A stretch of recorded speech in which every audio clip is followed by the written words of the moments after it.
My name is Chelsea. I'm 23, a college senior with big dreams. I came home from an internship in Hawaii floating on cloud nine. I had a lay drying in my carry-on and 3 sketches the firm loved. I pushed open my bedroom door, and my heart just stopped. My room was gone. The walls were covered in gray foam. A neon sign buzzed above a green screen. 3 monitors glowed like tiny suns. My bed replaced by a black L-shaped desk. Cables ran like vines across the floor. A ring light stared at me like an eye. My brother Jaden 20 swiveled in a white gaming chair and frowned. "You should knock," he said, like I'd trespassed in a museum. I took a step back. "This is my room." Headset off. "Sigh, it was your room." 022. That's when Dad walked in, jaw-tight, grease still on his work boots from the distribution center. He pointed toward the old shed by the fence and said words I will never forget. "Stay out there or get out of this house." I stood there with my suitcase and a bag of macadamia nuts like a tourist in my own life. Tears came hot and fast. I left. "Before I go on, tell me where you're watching from." Hit, like if you've ever been betrayed by the people who should have loved you most. I wish this wasn't my story. But it is. It used to be simple. We were the Lawsons of Brookfield, Indiana. 3 bedrooms, 1 squeaky stair, a brick mailbox that ate envelopes. Dad Victor, 53, ran crews at a warehouse and loved weekend grills. Mom Karina, 46, worked front desk at a dental clinic, always smelling faintly of mint polish. Jaden was the baby tall, charming and natural performer. Family motto back when we had one, all for one. That started to change senior year when Jaden found streaming. Not just games. Live reactions, card unboxings, charity raids, IRL chats with strangers who typed faster than they thought. At first my parents worried about school, then donations flashed on screen. $10, $50, $200. The usernames scrolled like confetti. My parents' eyes changed. "Did you see his numbers?" Mom asked over pancakes. "How many concurrent tonight?" Dad asked like a coach. Meanwhile, I was building a life the slow way. Architecture major, 3.9 GPA, part-time at the campus print lab. I sketched until my knuckles smudged graphite. When I landed a 1-week internship with Makani & Co. in Honolulu, it felt like the universe saying, "Keep going." I told my family at dinner. Mom smiled, said, "That's nice, honey." Dad nodded. Then Jaden mentioned a brand sending him a mic. The table lit up. A week before Hawaii, I noticed the shift. Dad and Jaden spent Saturday mounting acoustic panels in Jaden's room. Mom ordered a ring light on rush shipping. I asked for a ride to the airport at 4 a.m., we'll see, Dad said. Jaden's collabing late. I took an Uber. Hawaii was everything. Trade winds. Open-air studios. I learned more in 7 days than a semester at school. The firm let me sit in on a sustainable housing pitch. My idea about hinged shade fins actually made it into the deck. I called home excited. Mom angled her camera toward the kitchen. I heard laughter off screen. "How's the beach?" she asked. "Mom, it's not..." I stopped. In the background, Dad was bragging about Jaden's engagement spikes. Mom kept glancing that way, smiling. I went to bed that night telling myself not to take it personally. I landed on a humid Tuesday, sleepy and sunburned. The house smelled like new paint and hot plastic. Someone had moved the hallway table. A box labeled Brand PR sat there with a box cutter on top. I dragged my suitcase up the stairs, heart steadying at the thought of my own sheets, my sketch roll tucked under the desk. The window that caught the afternoon light just right. Then the door, the foam, the neon, Jaden's chair. "What did you do with my things?" I asked. "Chill," he said. "We relocated you." "To where?" "Backyard." Mom arrived, hair-frazzled, expression soft. "We made the shed cozy," she said quickly. New bulb, fresh sheets, in a wooden cube that leaked leaves every fall. I walked out without another word. The shed sat at the fence line under our maple 8x7 feet where Dad stored the mower and the bin of Halloween masks. They'd wedged a cot inside, set a lamp on an overturned crate, and stacked plastic tubs labeled in thick marker, "Chelsea books, Chelsea clothes, Chelsea must see." Cold air slipped through the slats. I opened the tub marked books. My design models lay broken under a tangle of sweaters. A balsa truss I'd built at 2 a.m. last semester had snapped in 3 places. Something in me cracked. I returned to the kitchen holding a crushed model like a bone. Dad leaned on the counter, forearms crossed. Jaden made a sandwich phone propped on a salt shaker, a chat scrolling even when he wasn't live. Mom wiped a clean counter that didn't need wiping. "I can't live out there," I said, voice shaking. "It's temporary," Mom offered. "Just until Jaden's channel stabilizes." Dad's face hardened. "This is his chance, real money, real career. Your room has the best light. You'll manage. You're strong. There it was, the family myth. I'm the strong one, so I can be dropped. What about my career, I asked. My portfolio, my sleep. Basic human dignity. You're being dramatic, Dad said. I'm being evicted from a room I painted with my own hands. Jaden rolled his eyes. You can crash in the shed for a few months and save on rent, or go be independent like you always wanted. There's a moment when your choices narrow to a single line. Mine was right there on the tile floor. I'm not living in a shed, I said quietly. Dad didn't blink. He pointed at the back door, then get out. Mom flinched. He didn't look at her. She wants grown-up life, let her have it. I went upstairs and grabbed my laptop, sketch roll, a change of clothes, the pearl bracelet my grandmother gave me at 16. Jaden hovered in the doorway. Don't make this a whole thing on social, he murmured, glancing at his phone. Sponsors hate drama. I looked at him, really looked. The ring light's glow made him look older and younger at the same time. I hope your followers clap when you mute your sister, I said, and walked past. At the door, Dad added one more cut. Don't expect help with tuition or insurance, he said. You're on your own. I stood in the frame and felt the house breathe behind me, all the years of birthdays and movie nights and inside jokes. I waited for someone to take it back. No one did. I left. I didn't get far. I sat on the curb 2 blocks away, called the one person who has never made me a project, Mina, my best friend since freshman orientation. She picked up on the second ring. Did you land? Are you tan? Why do you sound like you're underwater? They took my room, I said. The words felt absurd and true at the same time. Who? What? Jaden's studio. I'm homeless. Mina swore so loudly a passerby turned. Get over here. Spare futon's yours. I'm texting you the code. Her apartment smelled like basil and laundry. She made tea. I stared at my bank app. $872.09. My car was still on Dad's insurance. My phone plan was still family. Tuition was due in 9 weeks. I made a list on a sticky note with shaking hands: housing, income, tuition, phone, health, transport, portfolio repair. I cried, then I stopped. I took a shower that smelled like Mina's rosemary soap and lay on her futon hair, wet, heart racing. In the ceiling light, I noticed a tiny crack shaped like a lightning bolt. That felt right. Before sleep took me, my brain replayed the house like a crime scene. The brand PR box by the door. The ring light I hadn't seen before Hawaii. A new pair of keys Dad tossed on the counter one night.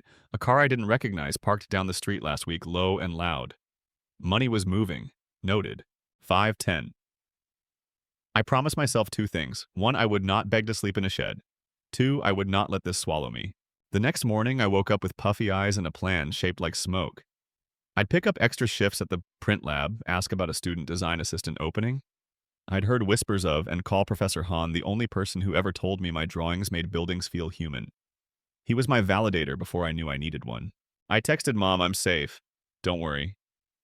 She replied with a heart and nothing else. Jaden went live at noon with a thumbnail that said, New ERA. I didn't click. Mina slid pancakes onto a plate. We're going to get you settled, she said. First, bus routes. Second, a cheap studio if we can find one. Third, you're not allowed to make any big decisions while hungry. I laughed, which hurt less than crying. Deal. I opened the tub I'd carried from the house, the one with the broken model, and sifted through papers. One portfolio sleeve was bent. Inside, a drawing of a tiny house concept I'd loved was creased down the middle. A note in my handwriting said, Light L's dignity. I held it like a promise. That afternoon, an unknown number called. I almost ignored it. Something told me to pick up. Chelsea. This is Mrs. Whitaker next door, a warm voice said.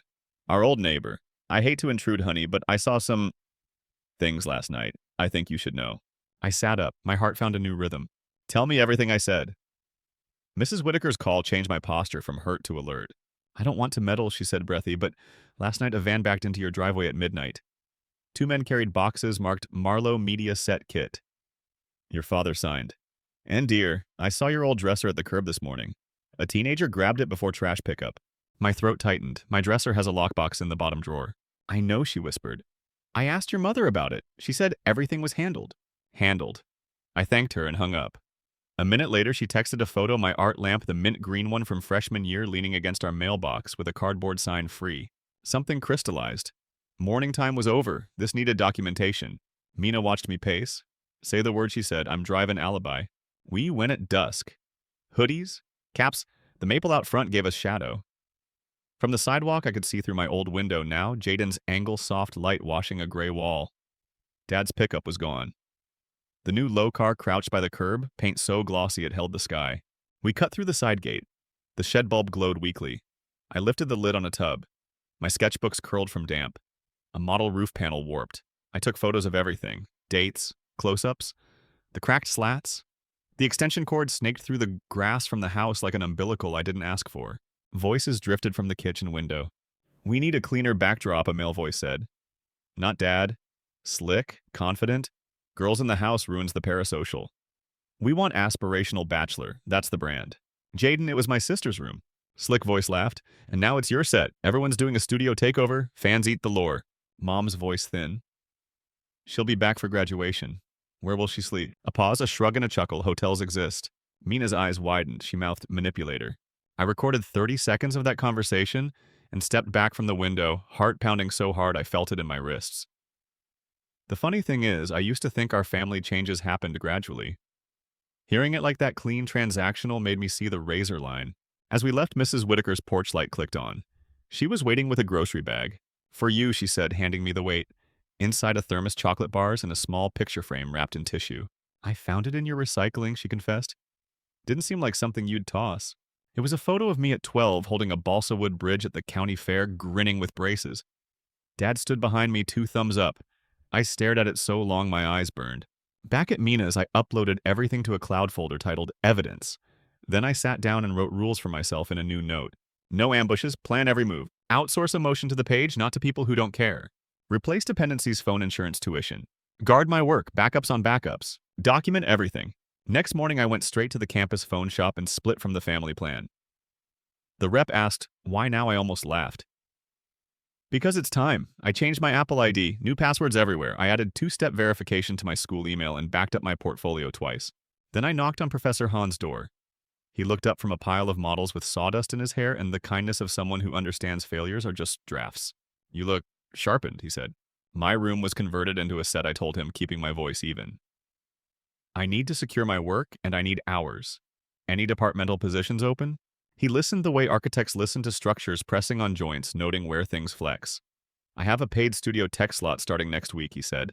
"And Chelsea, what's happening to you isn't trivial. Built spaces are moral spaces. They're telling you don't belong. Your spine will want to bend. Don't let it." He became my validator right there. At lunch, Mina slid a muffin my way and drew a schematic on a napkin.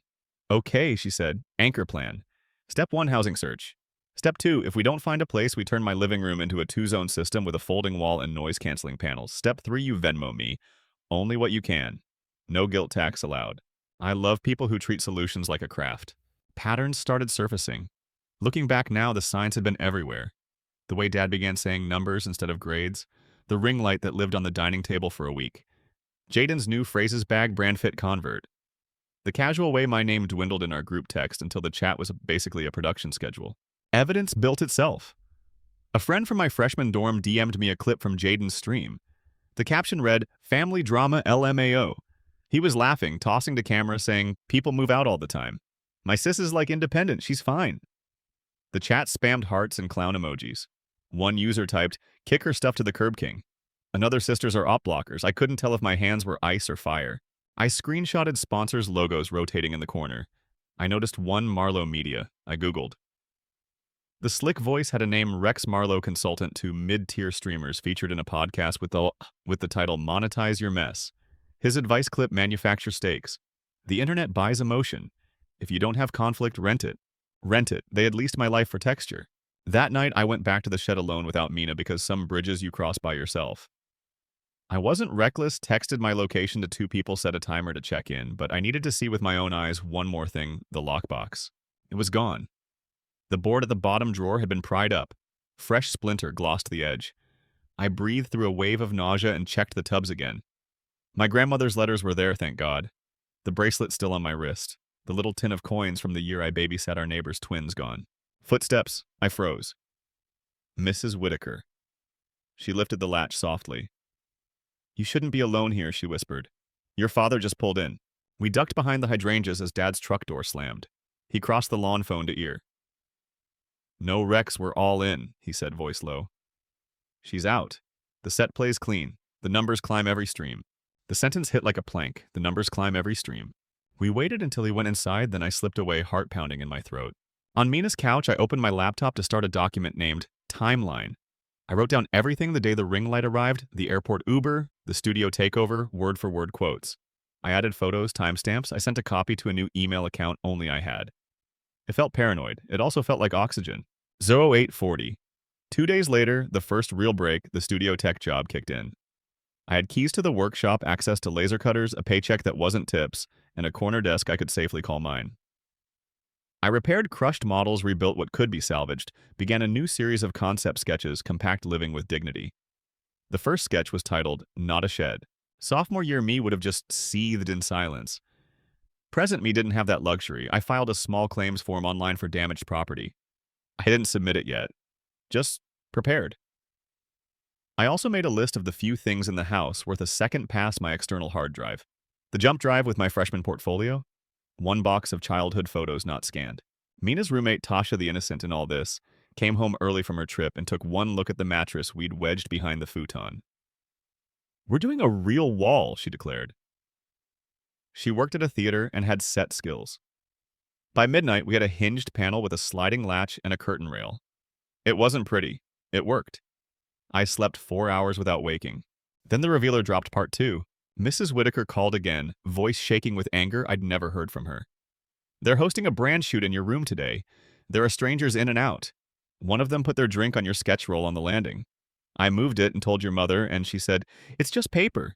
Just paper." I walked to campus in a wind that cut through my jacket. In studio, I found Professor Hahn assembling a model with a dull blade and offered to split the task. "Tell me," he said, without looking up. So I did, not for pity, for witness. He set down the blade. "The ancient builders knew this," he said. "If you take someone's room, you take part of their story. Your work this semester will have power because you know the cost of space." He paused. "Also document the drink on the sketch. The law loves dates." I smiled despite myself, already did. He nodded. "Good, now draw." That afternoon, Jaden posted a reel, a tour of his studio, my window, my afternoon light. Caption built from nothing, 100,000 views in 4 hours. I studied it like a blueprint. The camera panned past the closet door. For a second, the frame caught the corner where I used to tape notes. My sticky flag was still there, South Light, I was honest. Viewers would miss it. I didn't. When the reel ended, the algorithm fed me a podcast clip. Rex Marlowe again. "People think ethics and growth are enemies," he said, laughing. "They just haven't learned to narrate necessity." The host cackled. I closed my phone before I threw it. I wish I could say I was noble all the time. I wasn't. Jealousy and rage took their turns. Sometimes it stung that Jaden could sneeze on camera and get paid while I sanded chipboard to make corners kiss. Sometimes it crushed me that Dad had chosen numbers over my name. But here's the truth, I kept it eye level on a sticky note. Progress is petty proof. Work anyway. 12:55. Rules 2 and 3 came due the same week. I switched my health insurance to the university plan. Expensive, necessary. I met with financial aid and applied for an emergency grant.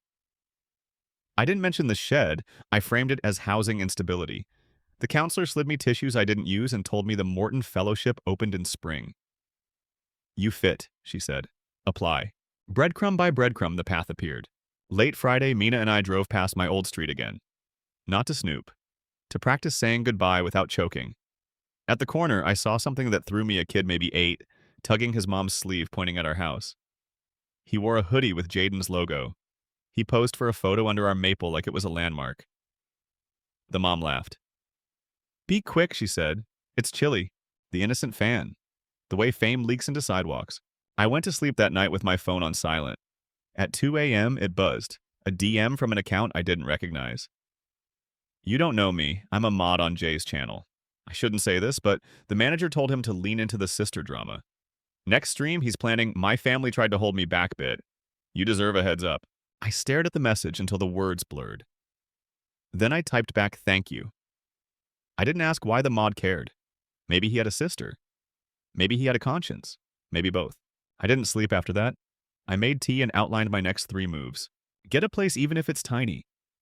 Build a portfolio section about small, dignified spaces. Refuse to be a character in a narrative I didn't write. When the sun finally pushed gray into the room, I had one more plan. If Jaden used me for content, I'd use the truth for clarity. Not a call-out, not revenge. A statement of boundary said once, said clean. At noon, his stream went live. Title big. Family update. Viewer count spiked. I watched the chat flicker hands cold, a strange peace settling in. Jaden smiled into the lens, and for a moment I saw my brother, the kid who put glow-in-the-dark stars on my ceiling when I was scared of the dark. Then he said so about my sister. The screen froze. Buffering. The chat exploded with wait and lag and F5. A second later, the feed returned, but the audio was wrong.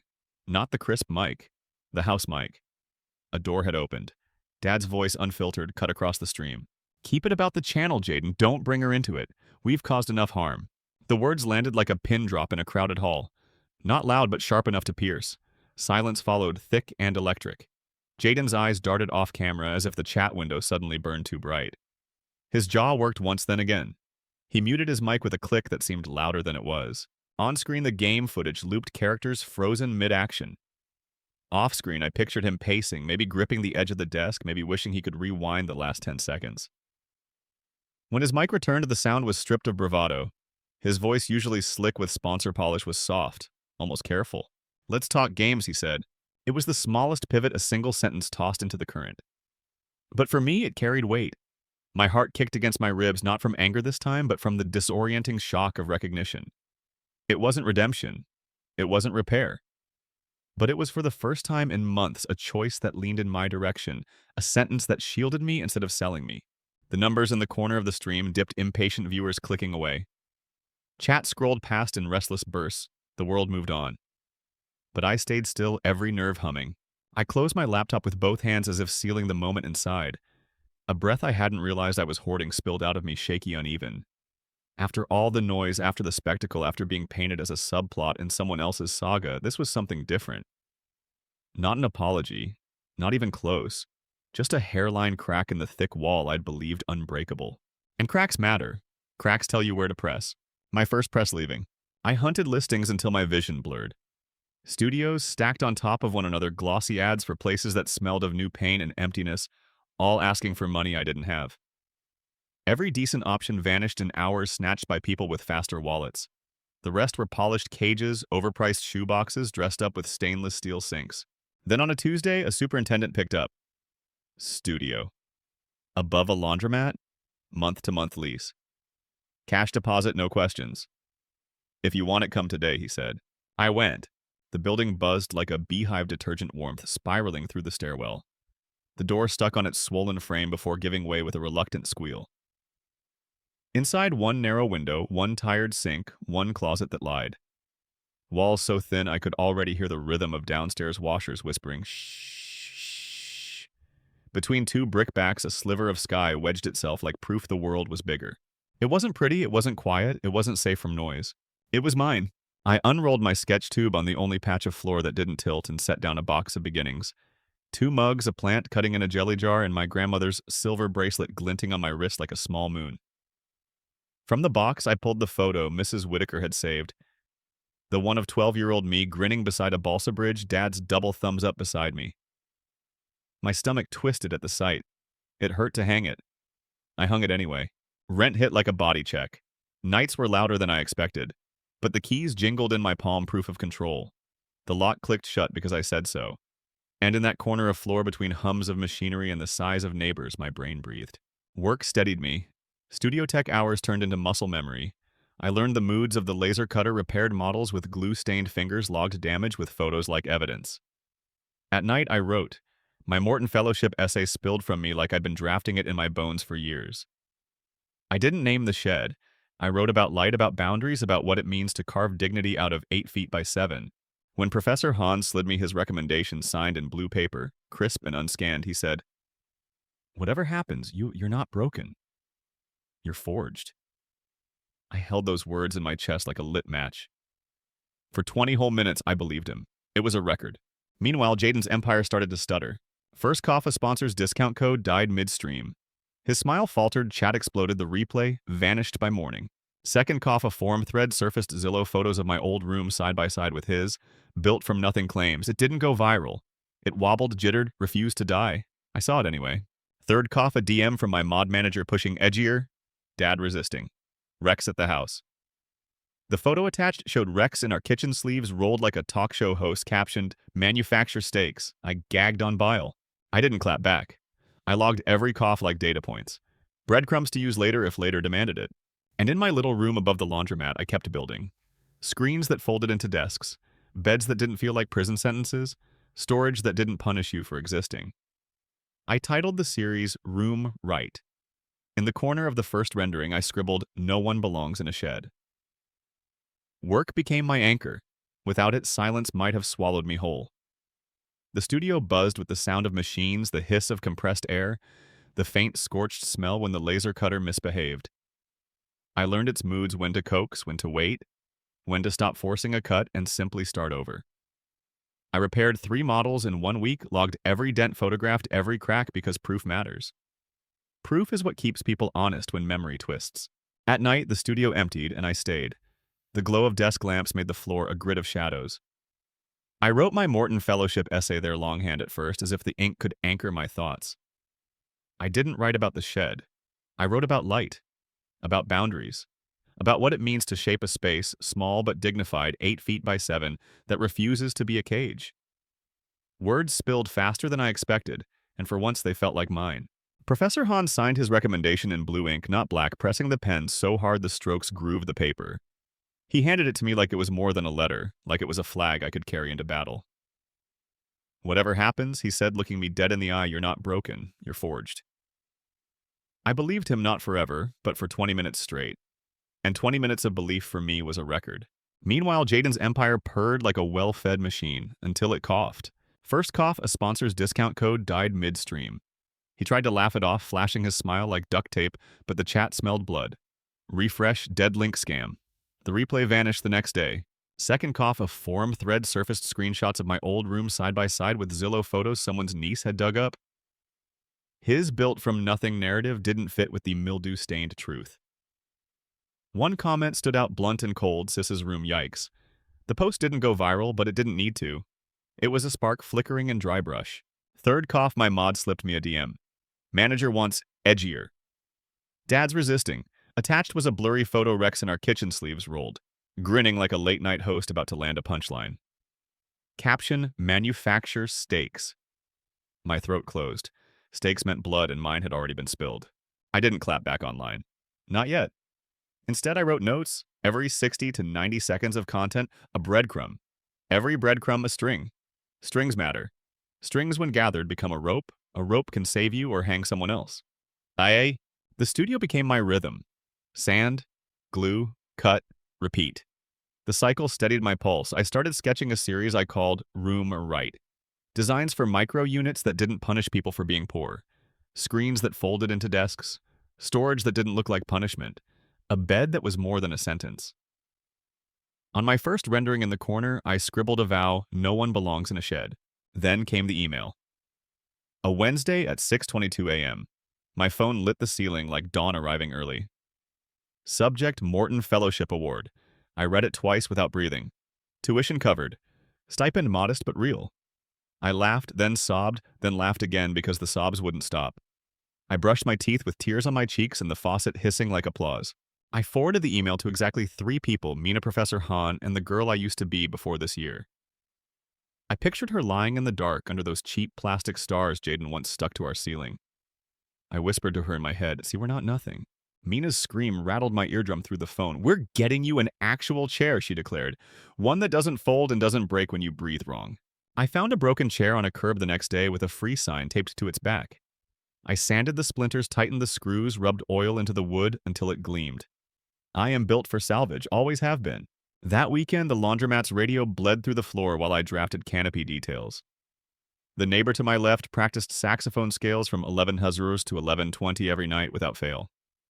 The couple on my right argued in whispers until the dryer buzzed. Paper walls teach you 2 things: how to edit your own volume and how to recognize that home isn't silence, it's honesty. But Jaden's mirror kept cracking. A clip leaked him snapping at a fan. "Read the FAQ, kid." Just 1 line, but it circulated with enough heat to scorch. A meme account posted a split-screen Jaden's neon sign glowing on one side, a damp shed sagging on the other. Caption: "Ambition versus collateral." The comments swung between jokes and worry. A few asked, "Where's the sister now?" I scrolled past. I had no desire to be content, not again. Then the past dialed my number.